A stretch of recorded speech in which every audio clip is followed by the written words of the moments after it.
ఇప్పుడు యేసుప్రభు దగ్గరికి వెళ్ళి ప్రభువా పాపం అని అనుకోండి, బ్రదర్ ఆగు ఒక నిమిషం, ఆ పాపం అంటే ఏంటి అని అడుగుతాడు ఆయన. పాపం ఎరుగని ఆయన అసలు పాపం అంటే ఏంటి ఆయనకు తెలియదు అన్నాడంటే, అసలు పాపం గురించి ఆయన డిక్షనరీలో ఆ ఓడే లేదు. అంటే అర్థం ఏంటి? పాపం అసలు చేయలేదు ఆయన, పాపం దగ్గరకు కూడా రానివ్వలేదు ఆయన. కయ్యనుతో అంటాడు, నువ్వు సత్క్రియ చేస్తే తలనెత్తుకోవా, నువ్వు సత్క్రియ చేయకపోతే వాకిట పాపం ఏముందట, పొంచి ఉంది. చేస్తే అది లోనకి రాదు, చెయ్యకపోతే అది వచ్చేస్తుంది లోనకి. ఏది? పాపం.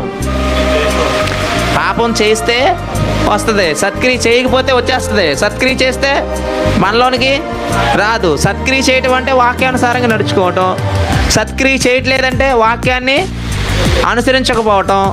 అప్పుడు ఆజ్ఞ అతిక్రమమే పాపం. పాపం లోనికి ఎంటర్ అయింది. ఇప్పుడు యేసుక్రీస్తులోనికి అసలు పాపమే రాలేదు.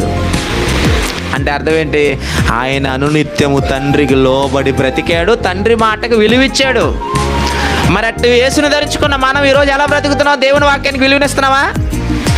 సన్నిధిలో కూర్చున్నంతసేపు ప్రభువా ప్రభు అంటాడు, బయటికి వెళ్ళిపోయాక ప్రభువు లేడు, ఇష్టానుసారంగా బ్రతుకుతూ ఉంటారు. అట్టి బ్రతుకు దేవుడు కోరుకోవట్లేదు మన నుండి. మనం ఏదైతే చెప్తామో లేకపోతే ఏదైతే విన్నామో ఆ విధంగానే మనం కూడా ఇంటికి వెళ్ళాక ఏం చేయాలి? ప్రవర్తించాలి.